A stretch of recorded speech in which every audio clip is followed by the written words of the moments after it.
Estaba protestando. ¿Cómo estás? Bien, gracias. Hola. Buenas tardes.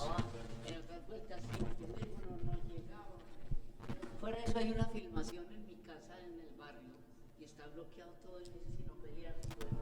El cine persigue a Camila a todas partes. A todas partes, hasta la casa le llega. ¿Listo? Bueno, estamos... Estábamos hablando de Beatriz. Camila, te voy a pasar este micro, pero nos toca hablar un poquito fuerte porque teníamos un retorno complicado. Entonces, aquí va a salir esto para la grabación, pero no va a salir. Nos toca hablar un poquito para la gente. Bueno, buenas tardes, ¿cómo están? Bien. Un placer verlos. En esta exposición tan absolutamente linda que estoy reconociendo muchos de mis compañeros y compañeras de universidad. Bueno, muchas gracias, Camila, por venir. Y buenas tardes a todas las personas que nos acompañan, que nos escuchan, que nos ven también en vivo por medio de Twitch, a las personas que están presenciales, a los estudiantes, a los asalariados, a los desempleados, a los amantes del arte, a los seguidores de Camila Lobo Guerrero, a la gente que cree en el cine colombiano todavía, a los transeúntes, a los vecinos, a los desparchados y también a los parchados. Buenas tardes. Qué bonito saludar y ser saludado.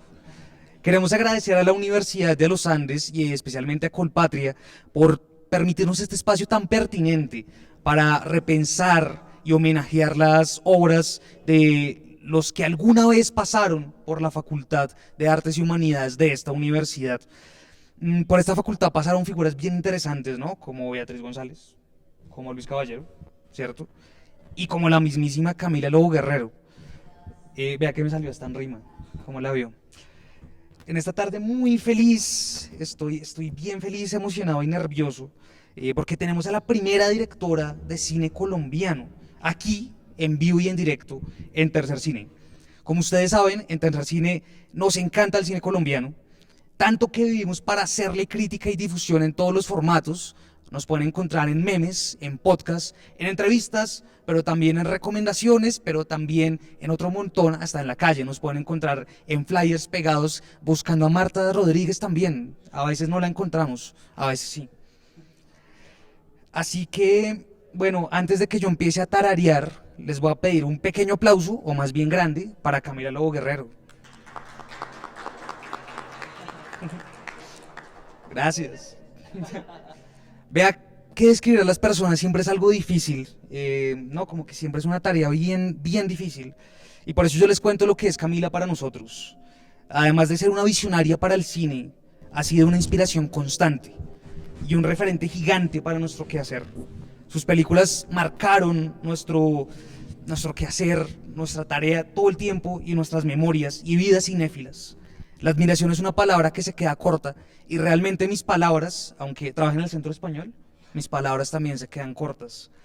No alcanzan para describirla. Entonces, por favor, maestra Camila, cuéntenos quién es usted. Ya vi con qué compito. Bueno, a ver, yo estudié Bellas Artes aquí en la universidad durante 4 años, en esa generación gloriosa, porque es que los Andes no solamente tuvo las glorias Beatriz González o Luis Caballero, que son tan famosos, pero es que además en esa década o en ese lapso de tiempo, 55-74, bueno, yo estudié del 59 al 63 o algo así. Ese momento fue un momento sumamente importante por todo lo que eso generó en esa generación nuestra, porque aparte de Beatriz y de Luis Caballero, hubo personas tan importantes que salieron de Bellas Artes, como pueden ser, por ejemplo, María Teresa Guerrero, que después estuvo dirigiendo el Museo del Minuto de Dios, Pilar Caballero, que fue una gran escenógrafa de todas las obras del Teatro Libre. De ahí salió Asenes Velázquez, que fundó la Galería de Arte, tal vez más, en algunos años, la más importante, la más de vanguardia del país, así que se llamó la Galería Garcés Velázquez. Bueno, y así innumerables estudiantes, porque fue un momento en que tal vez los pintores más importantes que después aparecieron en Colombia fueron profesores nuestros, como Carlos Rojas, que yo creo que aquel cuadro es de Carlos Rojas, como Luciano Jaramillo, como Armando ¿Llegas? Villegas, que lo odiábamos porque... no, ¿Por qué? ¿Por qué? Pero otros como Grau y como Roda, que fue yo creo que nuestro gran maestro. Fue un momento muy importante del arte colombiano. Botero fue maestro de unas más grandes que yo, de unos añitos más viejas, digamos. Pero es decir... Y Marta Traba era la profesora importante en ese momento y era un bullicio de ideas que para llegar a decir quién soy yo, pues yo me hice en la universidad, es decir, los años más importantes de mi vida, mi apertura, la ventana que se abre y que le da a uno las luces en la vida, fueron en la Universidad de los Andes. Por toda la riqueza intelectual que se podía respirar ahí, por la cantidad de profesores en otras facultades que uno conocía y había la gran libertad de poder ir a escucharlos. Entonces, de la universidad, pues yo resolví irme a París, que era, digamos, la meta en esa época. Me fui a París, allá hice una licenciatura en Historia del Arte y allá me tocó mayo del 68, que realmente fue nuestro cambio generacional. Mayo del 68 es el descubrimiento de la liberación sexual, del feminismo, del compromiso político, es decir, de todo. Yo había sido una tontarronga que había estudiado con monjas en el Colegio Sagrado Corazón y el paso por la universidad más la ida a París es lo que hace que yo pueda tener la valentía de meterme a hacer cine, que de verdad era un imposible, digamos que en esos primeros años.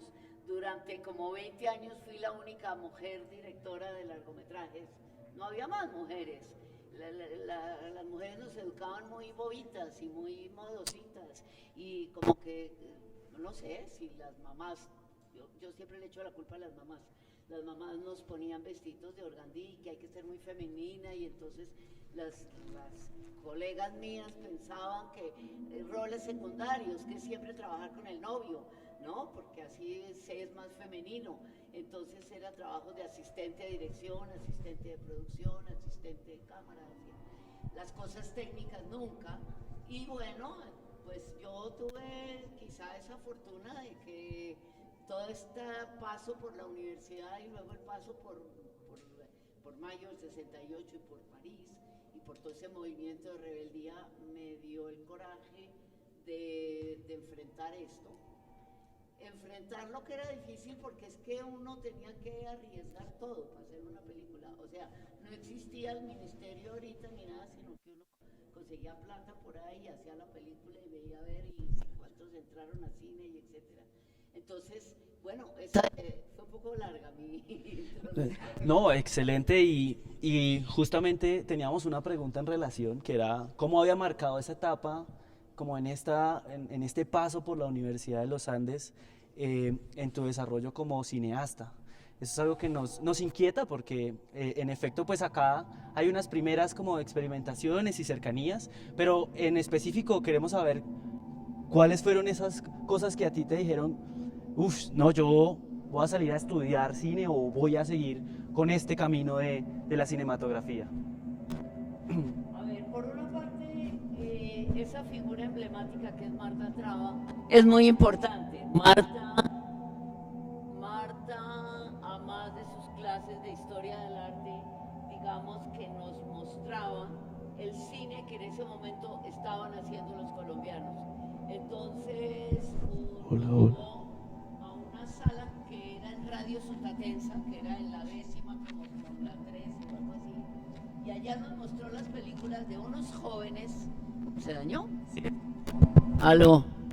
¿Ahora me oyen más? Ah, bueno. Marta nos mostró las películas de un par de jóvenes que acababan de llegar de París, que eran Pacho Norden y Jorge Pinto, habían estudiado en París en el IDEC, el Instituto de Altos Estudios de Cine, y tenían unos cortos que habían hecho ya aquí en Colombia y nos los mostraba Marta. O sea, ese fue como una primera aproximación al cine. Y hay una que es muy importante, que es que había una sala de cine que era el Coliseo, que quedaba como frente al Hotel Tequendama, donde permanentemente pasaban cine francés y cine italiano de los años 60. Es decir, ahí pudimos ver todo Fellini, Antonioni, Rossellini y los franceses como Godard y como Truffaut, como Chabrol, que era la nueva ola, digamos, francesa, y que nos mostraba un cine distinto del cine americano, que era y sigue siendo el de todos los teatros. Entonces, ahí digamos que fue muy importante Beatriz González, porque Beatriz González ya había hecho unos años de arquitectura en la Universidad Nacional, lo mismo Gloria Martínez, que se casó con Luciano Jaramillo, que había ya viajado a Europa, había estudiado allá un tiempo, y entonces, ¿sí suena? Y entonces tenían mucha más ilustración, digamos, y ellas comenzaron a hablar de ese cine europeo, que era del cine Coliseo, y pues yo vi todo ese cine francés y italiano de los años 60, lo vimos en el Coliseo. Uno se escapaba de clase para ir a ver ese cine y etcétera, de manera que de ahí también esas ganas de irse a Europa, a París, a ver ese cine. Ahora, lo que yo les quería contar es que yo realmente pensaba que eso era un cine maravilloso, que lo hacían unas gentes riquísimas, pues uno miraba las fotos de los directores y de los autores y eran unos señores grandes, rubios, con unas cámaras enormes. O sea, eso no era para nosotros. A mí lo que realmente me puso los pies sobre la tierra es que estando en París, un día conocí un peruanito que estaba en el restaurante universitario, que era así como nosotros, chiquito, anchito, feíto, y que me oyó hablar en francés, pero claro que descubrió que yo era de por aquí, y me dijo que él iba a hacer una película, que había estudiado cine en Italia, en Cinecittà, que iba a hacer un corto, pero que necesitaba a alguien que le tradujese, porque él no hablaba francés y que ya se había conseguido un camarógrafo y no sé qué. Y entonces me metió en la película disque de intérprete. Yo no sabía nada de cine, el camarógrafo era griego y era muy mal genio, y cuando se ponía de mal genio hablaba en griego, que no podía traducir. Las otras gentes sí. Y como que eso me llevó a la reflexión de que, ¿por qué un peruano estudiante con 2 pesos entre el bolsillo, chiquito, zaporrito, y de estos países, sin hablar la lengua, y había logrado hacer una película, rodamos la película en París, porque es que yo no podía? Y entonces, después de mayo del 68, entré a estudiar a la Universidad de Vincennes, a estudiar la carrera de cine, y ahí para adelante, ahí seguí. No, hola, hola. Gracias. Este ya no. No, yo quiero preguntar primero si nos escuchan bien. Allá atrás, por atrás. ¿Se escucha bien? Es que con el sonido de allá está como complejo tenerlo así a voz. Entonces nos toca como tenerlos. Pero hay una parte muy bonita en la que estabas comentando, que parte de las cosas que marcaron tu desarrollo como cineasta también había sido este conjunto de personas que acompañaban tu vida, entre ellas Beatriz González. Y hablando justamente de Beatriz González, tenemos en esta exposición Beatriz y Musa, que es un cortometraje que tú realizas sobre Beatriz y digamos una etapa en la que ella estaba trabajando. Pero quisiera contextualizar pues más a las personas que están en nuestro en vivo, quién era Beatriz González. Entonces, pues para nosotros es la gran maestra de la pintura y de la historia del arte colombiano, además autora de reflexiones bastante críticas sobre la sociedad colombiana. ¿no? Su trabajo se ha enfocado también en el estudio de la gráfica periodística, también del conflicto colombiano, y aquí tenemos detrás de nosotros, atrás de este cosito, tenemos unas obras de ella, pero sobre todo hay una parte fundamental de Beatriz y es su trabajo con las artes populares, o más bien con los oficios, que digamos en un momento de la historia se dividían, era como los oficios por allá y las grandes artes liberales por acá, en las universidades y como en los centros académicos. Pero Beatriz dice, pero yo ¿por qué no? Y realiza estas obras que también podemos revisar aquí atrás, que son como unos muebles pintados con la materia con la que se realizaba en estos talleres. Además de eso, pues Beatriz también tiene todo un montón de obras alrededor de la política colombiana, alrededor de reinterpretaciones, ¿no? Sí, claro. Y además de eso, sobre el periodismo, ¿no? Como algunas situaciones en Colombia que eran tendencia en el periodismo. Pero queríamos saber sobre todo esa relación que tú tenías con Beatriz González. ¿Cuál es tu relación con Beatriz González? ¿Quién es para ti Beatriz González? Bueno, a Beatriz yo es la persona que más puedo admirar.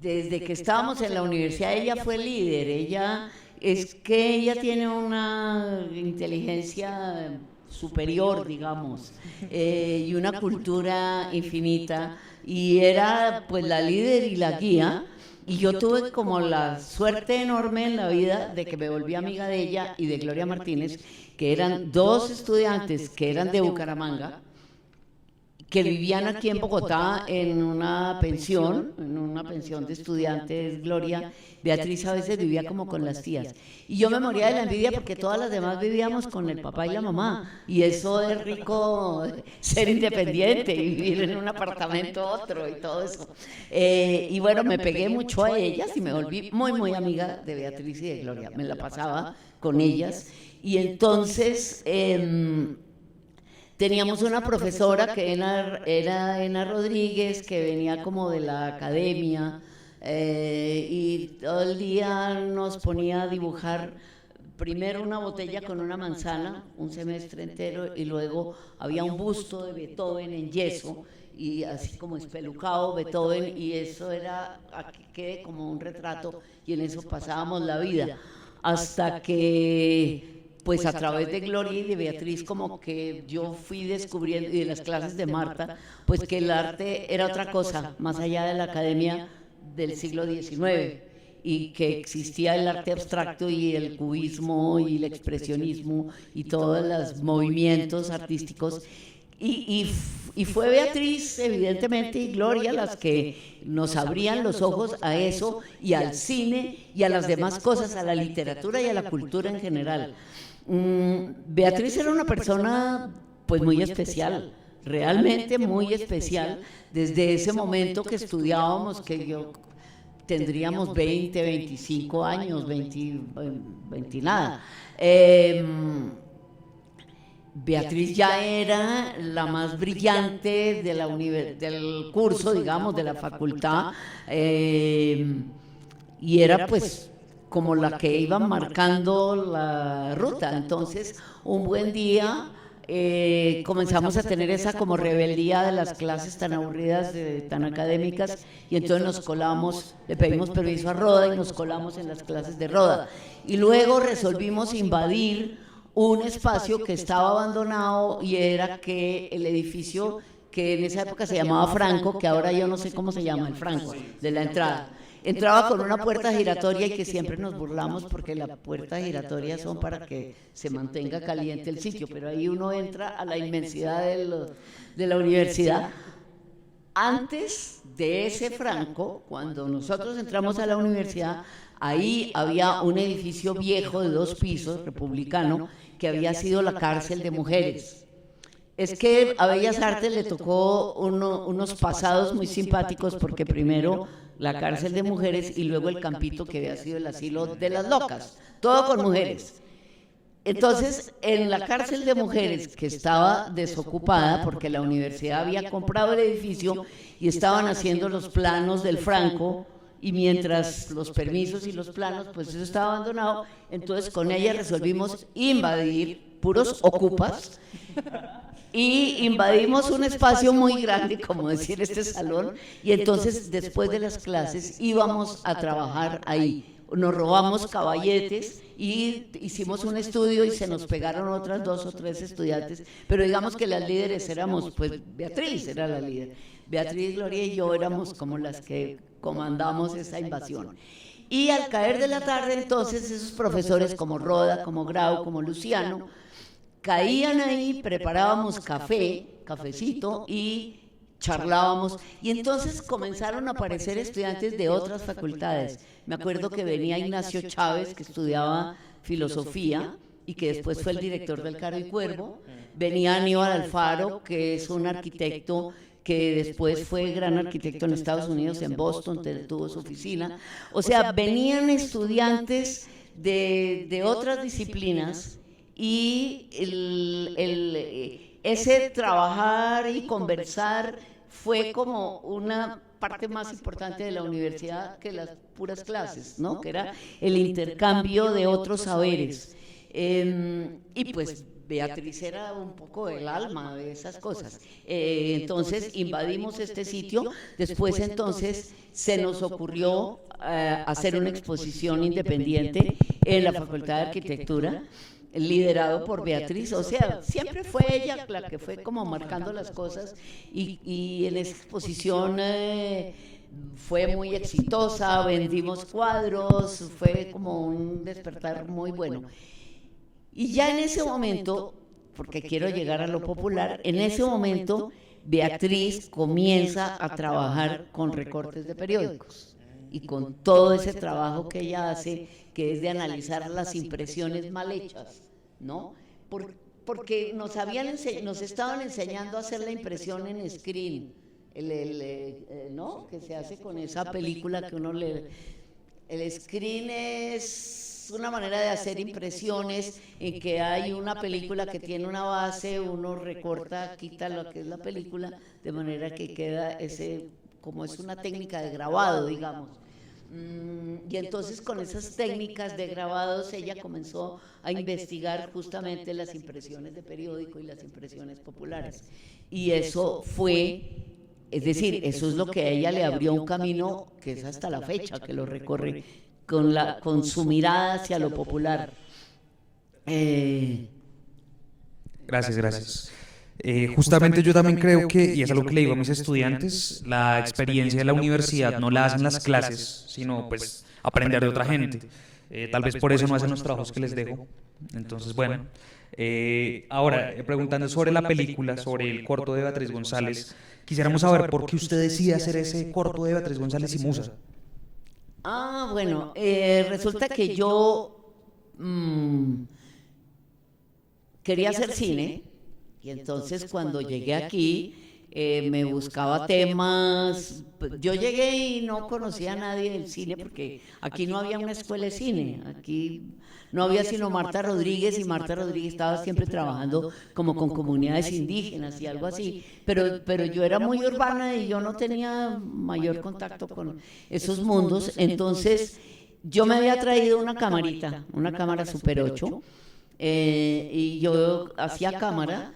Había hecho ya un corto sobre un pintor primitivo, un pintor ingenuo, y quería como ensayar dirigir una actor o actriz, porque eso es un pánico muy grande que tiene cualquier estudiante, cualquier novato en el cine, que es lo de dirección de actores, todos se mueren de pánico. Entonces yo quería hacer un cortico como con una actriz y...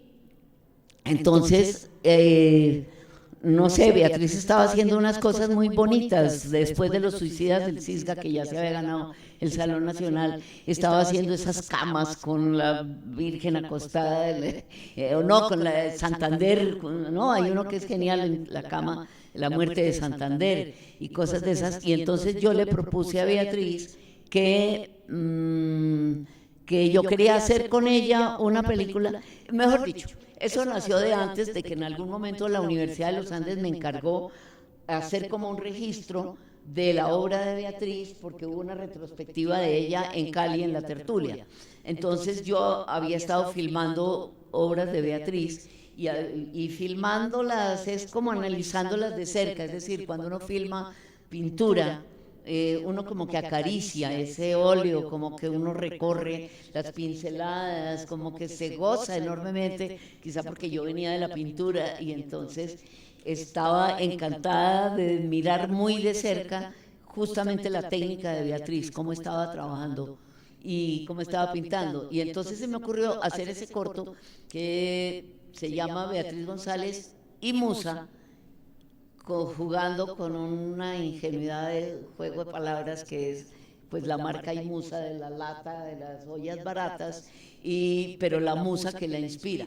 Entonces, yo tenía una actriz que estaba descubriendo en ese momento, que se llama Rosa Virginia Bonilla, que era una niña que estaba trabajando con los del Teatro Libre de Bogotá, y que además era contadora y me estaba trabajando como contadora de las películas, y que era lo que yo quería de imagen de lo popular, así como la colombianita gordita, bajita, rechonchita.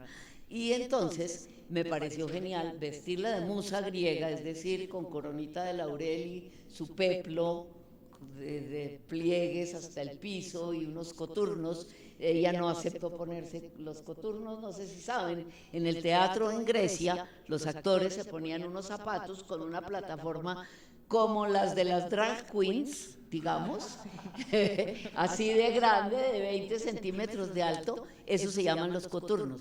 Bueno, a eso no me aceptó Rosa Virginia, pero lo demás sí, la corona de laurel y lo demás. Y yo quería que esa musa, hacer algo así como que esta actriz vestida de musa era la que inspiraba a Beatriz en sus temas populares. Era una manera, digamos, de contar el arte de Beatriz. Entonces el corto pedí financiación aquí en la universidad. Es que eran épocas en que la universidad era generosa con el arte. Entonces la película costaba 4 pesos además, porque yo hacía la cámara, era mi cámara, y yo la editaba, o sea, era como todo. Y entonces filmé, por una parte, el trabajo de Beatriz, por ejemplo, con lo de las camas. Fuimos a la fábrica donde hacen esas camas y vimos cómo es la técnica, porque lo pintan con trapo, o sea, sobre la lata de la cama, el artista bota o escurre un poco de pintura roja, blanca, azul, cualquiera, y luego con un trapo va haciendo ese como mármol, imitación mármol o algo así. Y con esas camas trabajaba Beatriz. Y entonces filmé cuando estaba haciendo su gran obra del almuerzo sobre la hierba, de la interpretación de Manet, y bueno, muchos momentos de la pintura de Beatriz, y fue ese corto que me lo gocé mucho haciéndolo. Beatriz es muy seria, ella a veces se sonreía, no es que estuviera... ni es que estuviera feliz de la película, yo creo que a ella le debía parecer espantosa, pero éramos amigas y no fue capaz de decir que no. Ahí no sé, habrá que preguntarle ahora pasados los años. Oiga, gracias por contarnos. Gran historia. Todavía hay ollas y musa, gracias al cielo. Entonces, yo antes de que llegara estaba echando el cuento de que seguramente era porque a usted le gustaba mucho la pega del arroz que desarrollaban las ollas y musa.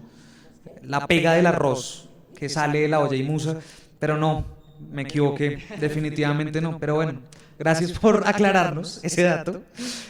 Ahora quisiera preguntarle, ya que está hablando de dirección de actores, quisiéramos entender un poco cómo es la transformación que ve usted ahora, en este momento, después de haber dirigido a la primera actriz en ese momento y después de haber dirigido grandes producciones. ¿Cómo ve esa comparación? ¿Cómo se siente después de haber hecho ese tránsito? A ver, pues el estado actual del cine colombiano me parece lo más entusiasmador del mundo, porque hay muchísima gente haciendo películas, hay películas muy interesantes, hay trabajos muy, muy buenos,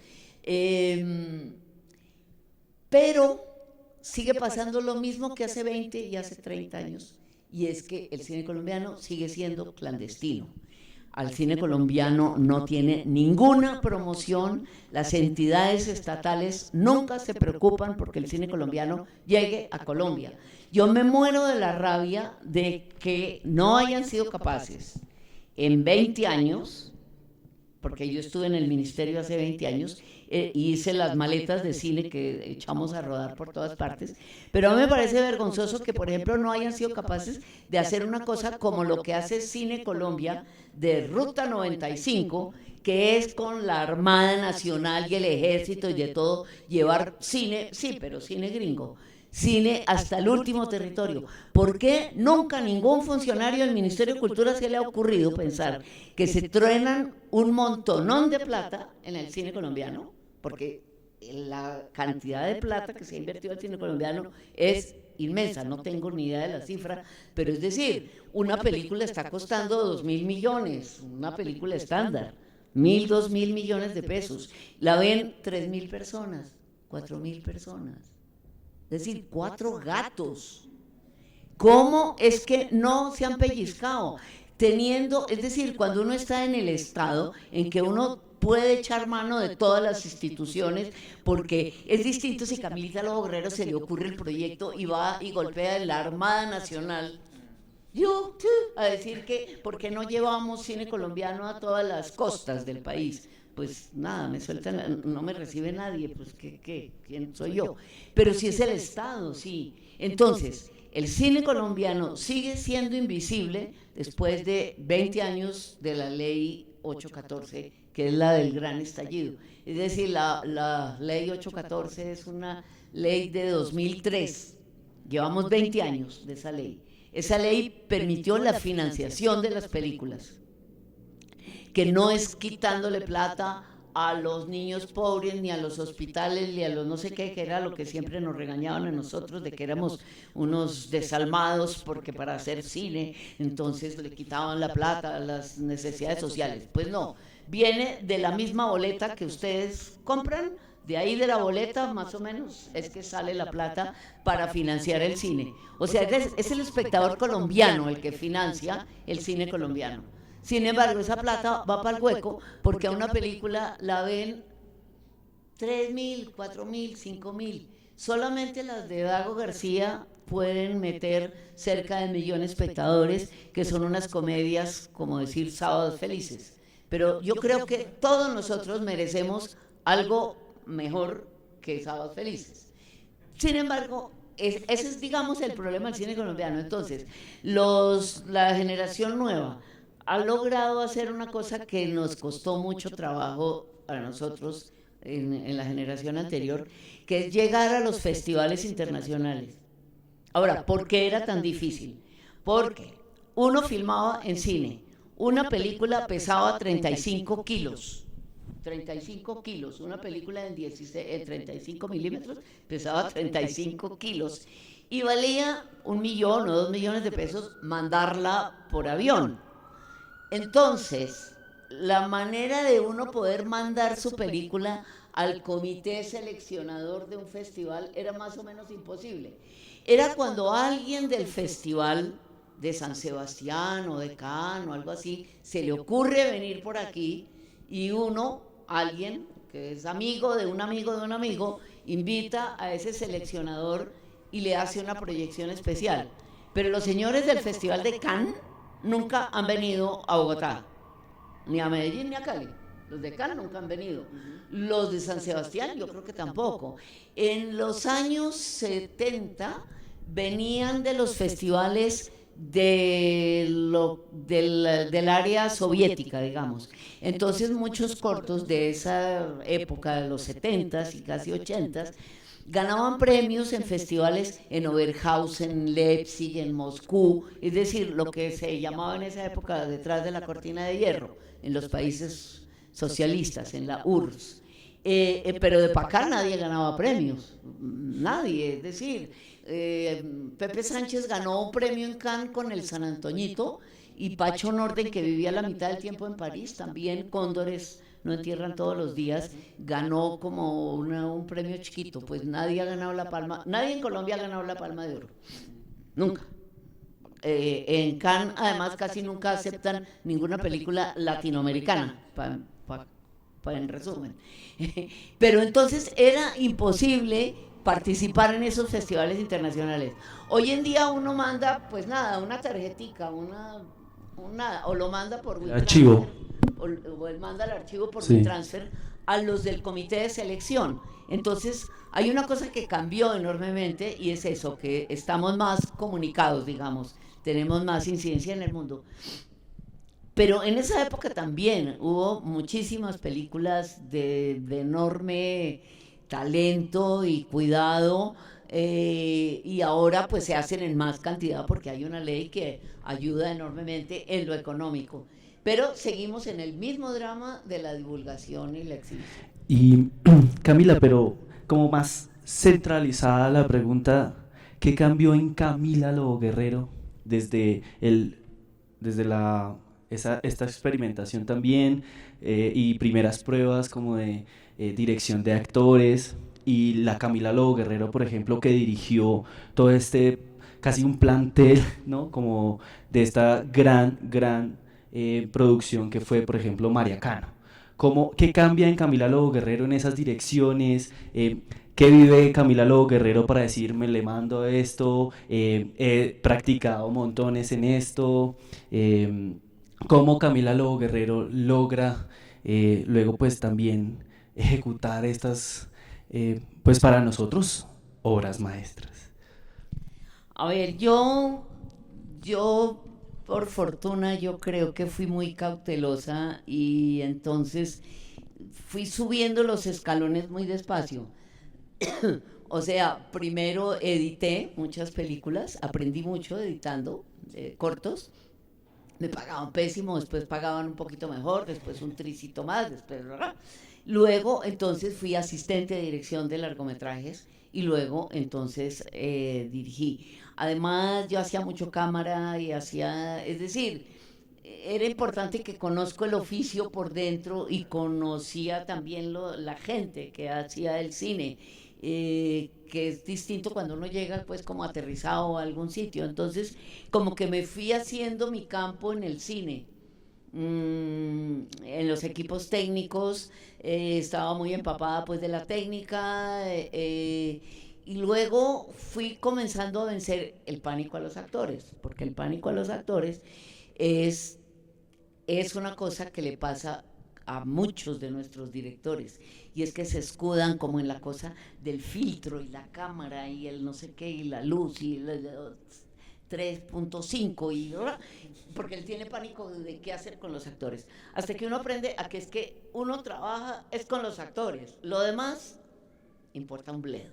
O sea, la película la hacen los actores, son los que cuentan el cuento y los que llevan a las emociones, y uno tiene que volverse amigo de los actores y trabajar con los actores. Pues María Cano es lo más difícil que yo he hecho, porque sí era un equipo de 60 técnicos, éramos 60, entre actores y técnicos y todo el personal, éramos 60 por todo el país, en una época de invierno a ratos, en una época todos con diarrea, todo lo difícil de las películas, con Focine diciendo que pues molestando, sí, bueno, porque eso era producido por Focine. Pero es decir, siempre estuve muy segura. Yo soy muy juiciosita de que preparo mucho el trabajo, hago todos los dibujos, para algo me sirvió haber pasado por esta escuela, y es que yo la película la dibujo toda, hago el storyboard, que se llama, cada plano lo tengo dibujado y lo he pensado muy bien, entonces lo trabajo mucho, lo cual le permite a uno en el rodaje poder improvisar, pero no es como echarse al agua con la piscina desocupada, sino con la piscina llena de agua, y entonces uno en ese momento puede hacer cambios, pero porque lo tiene pensado y resuelto y todo. Entonces, nada, yo soy muy feliz dirigiendo, soy muy feliz. Un día dije que lo más delicioso era cuando hay hartos problemas, porque es como el acelere de resolver las cosas, de la creatividad, porque es que en el rodaje es la creatividad de todo el mundo al tiempo, ¿no? Es muy lindo, porque es un momento de creación que dura unos segundos, y a las 5 de la tarde se desbarata el set y es este espacio así desocupado. Cuando uno ha vivido una realidad ahí, ¿no? Es una cosa muy emocionante. Nada, soy muy feliz y creo que se trabaja rico conmigo. Siempre he trabajado muy contenta en ese momento de enorme creación. No es que yo cambié un día de repente, digamos, lo que ustedes me preguntan, no es que de golpe me volví yo no sé qué, sino que yo fui aprendiendo el oficio. Uno vive muerto de susto, porque cada vez que uno hace un plano, es el primero que se hace en el planeta. O sea, uno nunca, sí, la pobre gente que hace comerciales de, por ejemplo, salsa de tomate o yogur o Cotex, le muestran ya cómo tiene que quedar, y entonces pone la cámara donde la pinturita que le mostraron, pone la actriz aquí y todo, y calca. Pero en estos oficios uno no calca, sino que es la primera vez en la vida que uno pone estos dos señores aquí y que resuelve que la cámara va aquí, ya, ¿no? Es la primera vez. Uno no tiene a quién preguntarle, porque ¿a quién le pregunta? Cuando un director es inseguro y pregunta algo, hasta el chofer del camión de utilería que está allá viene a opinar cómo es que hay que hacer el plano. Eso yo aprendí, y si es mujer aprendí doblemente, y es que uno nunca puede dudar, ni puede titubear, ni puede preguntarle al de lado, ¿sí te parece como bien? Porque hasta la de maquillaje le opina que no, que corramos esto más para acá, y que si el asiento lo ponemos no sé cómo. O sea, el desorden en el rodaje es cuando el director o la directora duda. Y a las mujeres se nos permite menos la duda. Las mujeres tenemos que saber y decir, y eso así.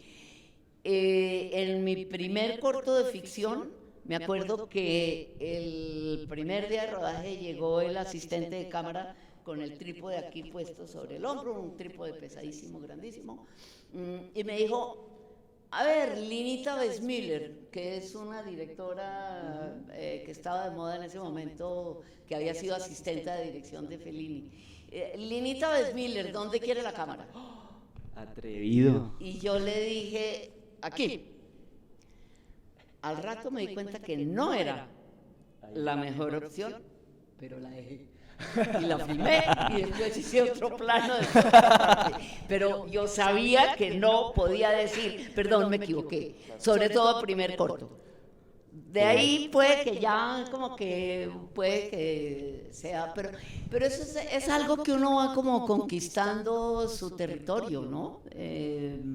Nada, después dirigí televisión, que eso es un mundo todavía más duro, más muy machista, claro, en ese momento, y muy duro, porque no tienen el amor por el oficio, ¿no? A las 12 en punto, tan corte, así sea en la mitad del Parlamento, que estaba diciendo el actor.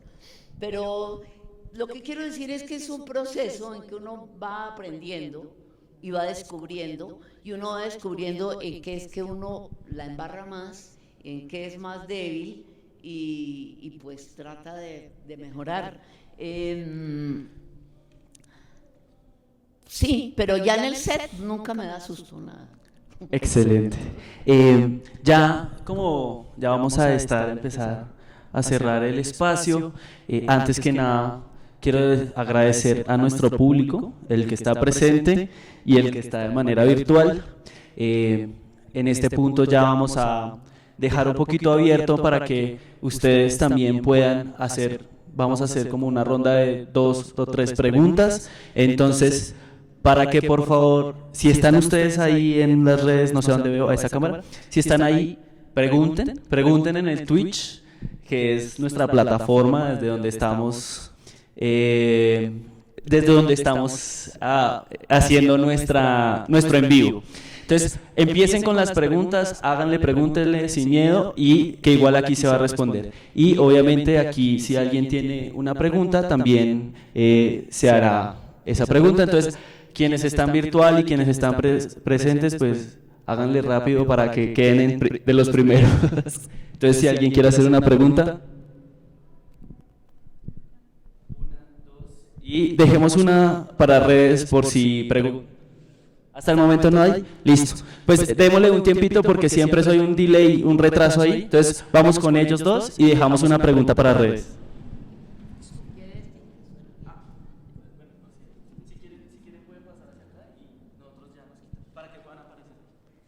Gracias. Ya ustedes son los que conversan.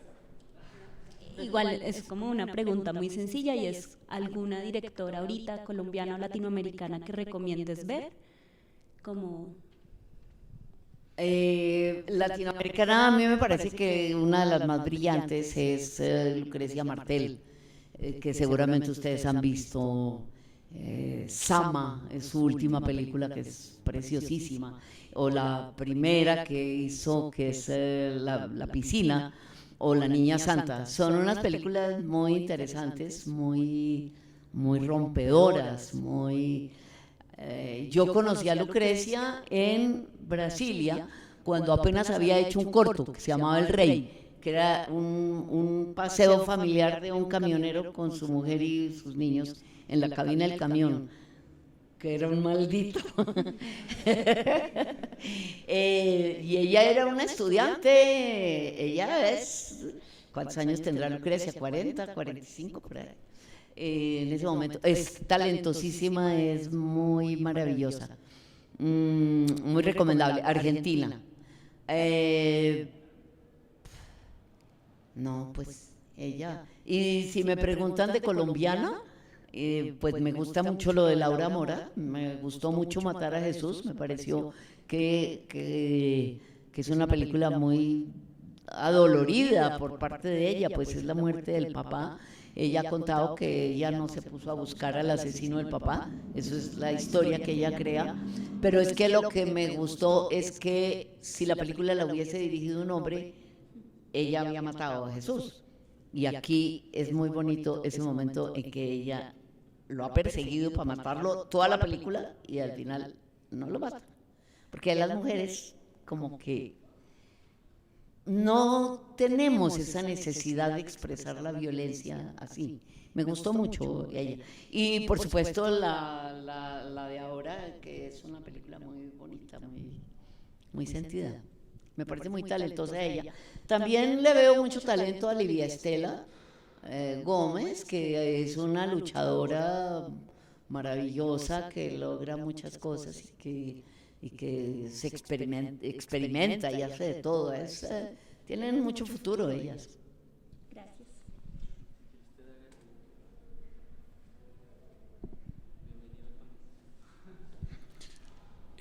Hola Camila. Un poquito de contexto antes de la pregunta, y es en uno de los cortos que tú hiciste sobre el monumento del ala solar. Recuerdo mucho una respuesta a una pregunta que tú le hiciste como a una transeúnte sobre qué opinaba del monumento, y ella responde pues que es una plata mal gastada porque eso debería gastarse en educación, en otras cosas, y pues eso fue en los 70s, pero tú ahorita con la ley del cine hablabas que incluso en los 2000 se seguía diciendo que era malgastar la plata. Y conecto eso con una anécdota que hay siempre de la fundación de la Escuela de Bellas Artes, y es que decían que era una escuela para que las mujeres pudieran casarse bien, una escuela para las señoritas. Entonces, la pregunta es, a partir de tu experiencia, ¿cómo ha sido ese proceso de darle una credibilidad al arte desde el cine o desde diferentes campos en los que seguramente tú has estado relacionada? Y no solo una credibilidad, sino también como esta necesidad o sea, el arte siempre ha tenido esta necesidad de, como de justificarse socialmente, su utilidad, su necesidad o demás. En esa trayectoria tuya, ¿cómo ha sido ese proceso, pues de alguna manera justificar el oficio? Pues es que el arte siempre es perseguido por las dictaduras y por los regímenes fuertes. No gusta porque el arte aruña y el arte los molesta, ¿no? Entonces, pues el cine particularmente ha tenido mucha oposición. Por una parte el cine colombiano, porque la gente muchas veces nos ha dicho, ¿y para qué gastar plata en el cine si el cine americano es tan bueno? ¿No? ¿Para qué gastar plata en cine colombiano? Que siempre están contando que tiene defectos. Y también cuando el arte molesta, pues se le persigue. Eso es la lucha eterna, pero es que eso sí es como tan doloroso que es como no tener espejito en que mirarse, pues no. El cine nos cuenta quiénes somos y qué somos, y el arte. Es decir, yo todo el tiempo he estado mirando esta colección de pinturas que nos acompañan y pienso qué tonta fue la Universidad de los Andes cerrando la Escuela de Bellas Artes. Qué dolor que fue eso. Fueron 20 años perdidos de algo que era maravilloso lo que había en ese momento. Ahora hay una escuela. La universidad se ha negado a hacer una escuela de cine. Ya le ganaron la Central y la no sé qué y la Nacional. Yo no sé por qué los Andes le tiene tanto miedo a las expresiones artísticas. Es realmente un dolor. Porque esto que nos rodea es un momento súper importante de la pintura y sobre todo viendo los desarrollos posteriores, ¿no? Lo que fueron todos estos pintores que nos están acompañando. Esto fue en esos momentos y luego su desarrollo posterior, lo que le han aportado al cine, a la pintura en Colombia y a las distintas cosas. Pues yo salí para el cine, otros salieron para fundar galerías, para hacer revistas, para hacer escenografía de teatros, para mil cosas. Entonces es un dolor de verdad, pero bueno, hay miopes también en la vida. Pero entonces más bien como replanteo un poquito la pregunta. Las artes, las bellas artes, el cine y afines en un país con tantas precariedades, digamos que en donde todos los recursos se piensan muy desde la lógica de la optimización, ¿cómo seguirle apostando a eso en una lógica de esa necesidad y esa utilidad? O sea, porque por supuesto que acá estamos los convencidos, pero por fuera de acá, en donde la gente no piensa el cine como ese espejo, pues, ¿qué se puede decir sobre eso? A ver, la pandemia nos enseñó una cosa muy importante y es cuán importante es la cultura y es el cine, porque si no se había suicidado mucha más gente de la que se suicidó, pero gracias a que había películas, a que se podían ver por televisión o que los que tenían libros podían leer, pudieron sobrevivir a ese encierro. De manera que lo que pasa es que la gente está ávida pero no le llega, es decir, qué difícil es que a los pueblos lejanos haya bibliotecas y haya una manera de acercarse al arte, pero el cine yo creo que salvó de la muerte a muchísima gente durante la pandemia. Yo creo que eso ya justifica.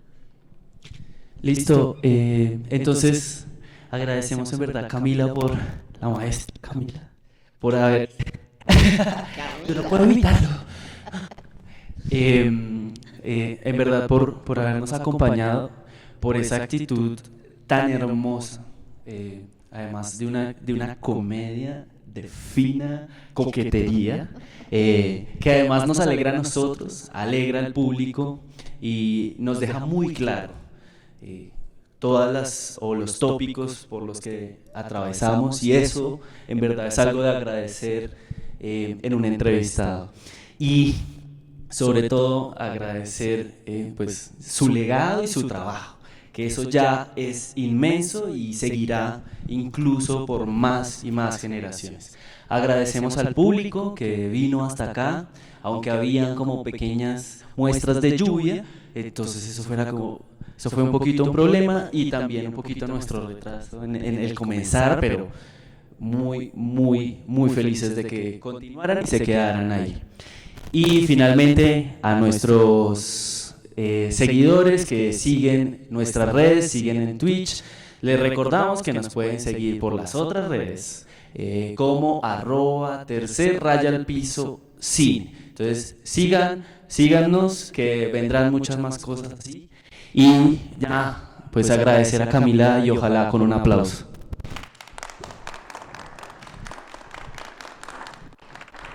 Y yo agradecerles la invitación y a ustedes por aguantarnos aquí. No, esto fue una maravilla. Muchas gracias y nos vemos en una próxima ocasión de conversaciones sobre cine colombiano. ¿Listo?